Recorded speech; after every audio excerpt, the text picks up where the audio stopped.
Hey, what's up you guys? My name is Bimetalcore, and today we're going to have another Borderlands 2 video, and this time it's going to be a review about the heavy machine guns in the game. Now, the reason why I wanted to pick this particular gun, now it could be any gun if you guys want to choose a special type of gun, any type of pistol, sniper, stuff like that. It'd be fine with me if you guys picked it, but I picked the heavy machine gun because it is more unique than other kind of guns, and it's kind of more unique to use as well. I also wanted to talk about how I never found at all not one heavy machine gun throughout my first playthrough, so that is very odd. But this is a beautiful scene right here when Sanctuary is still on the ground and just like beautiful and all. I wanted to put that out there before we start the review. So as you can see, I'm level 40 and I'm using level 35 heavy machine guns. I haven't gotten any new ones, and I want to explain to you that all I've seen so far is that heavy machine guns are part of the Bandit manufacturer, or the gun manufacturer named Bandit, and they usually are spelled with an S instead of a C for machine gun, and that's how I can figure out that this is a heavy machine gun, because even though it doesn't look like one, it has kind of the same body type but not the same magazine type, which is like a drum magazine like all the rest of them, like this one, and this one. Now, I also wanted to explain to you guys that they're not like other weapons. You can't use, like, shotguns, of course, you can use them close range. Sometimes you can use them long range. Snipers, you can use them close range and mainly for long range. Rocket launchers, you can use them close range and long range. It's just depending on your situation. And some machine guns and assault rifles, you can use them close range and long range. So the thing with heavy machine guns is you can use them both close range and long range, but let's say if you're fighting a big pack of enemies, I don't usually use these heavy machine guns for just one enemy. I usually use them for multiple because they have so much ammo, and I also have a mod which is pretty helpful that makes your magazine size plus 30%. So I usually use the heavy machine guns when I'm fighting multiple enemies, not just one. I have to bring the heavy machine gun out on close range. I don't usually use it long range that much because it's a little bit inaccurate. Now, see, when you shoot the gun, it just moves around. It's not as accurate as most guns, but you can change that by actually aiming towards where you're shooting, but when the enemies are moving, it does get a little bit hard.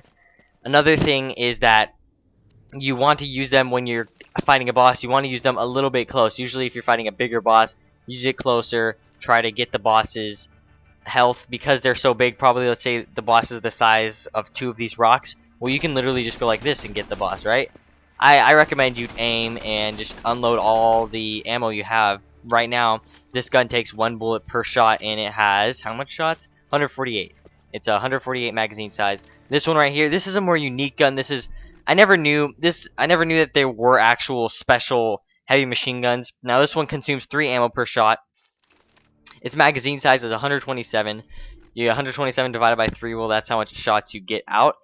It's called Zapper Rockets, exclamation point, and it does not have the machine gun on it, but it does have the heavy machine gun style, because it does have that drum magazine, so I consider it a heavy machine gun. But this gun is pretty unique. If it had a scope, it'd probably make it a little bit better. It shoots out rockets that electrocute people. It's pretty cool. I love this gun. I use this the most out of most of my guns, but since they're pretty low level, since I'm level 40, I'm fighting level 40 monsters using a level 35 gun. It doesn't pack a whole lot of punch, but it still can get the job done. So, since this game's so vast and unique and there's so much different types of guns you can use, different scopes and stuff, like, for example, this gun looks exactly the same as this gun, except for this gun has a different scope. So, you might get the same heavy machine gun here and there, but they probably have different statistics. This one's more accurate because of the scope. I can, like, move it around and make it accurate if I wanted to. But, I mean, I prefer, if you ever were to get a heavy machine gun, get one with a scope, because it's pretty hard to aim with one like this. I do not like ones like these. I prefer the ones that have scopes where you can see your screen, where it doesn't actually take up the entire screen when you're scoping in. And the one thing I dislike about this gun is just the scope. I love everything else about these guns. Just, you gotta be more picky with the heavy machine guns you use, not like any sniper rifle or submachine gun when, or even a shotgun when you want to use it correctly. This one, okay, it's fine to have not a scope on it because it'd be easier to kill the enemies faster. So you could just go like this, kill enemies much faster. But yeah, I hope you guys did enjoy the review, and hopefully it cleared some things out. I wanted to explain the heavy machine guns and see if anybody actually knew about them, because a lot of my friends are saying that they never even seen a heavy machine gun and they're in their first playthrough. So maybe it is that you don't get any heavy machine guns in your first playthrough, but that would kind of be weird. So anyway, I hope you guys do enjoy this video, and this is Bimetal Course signing out.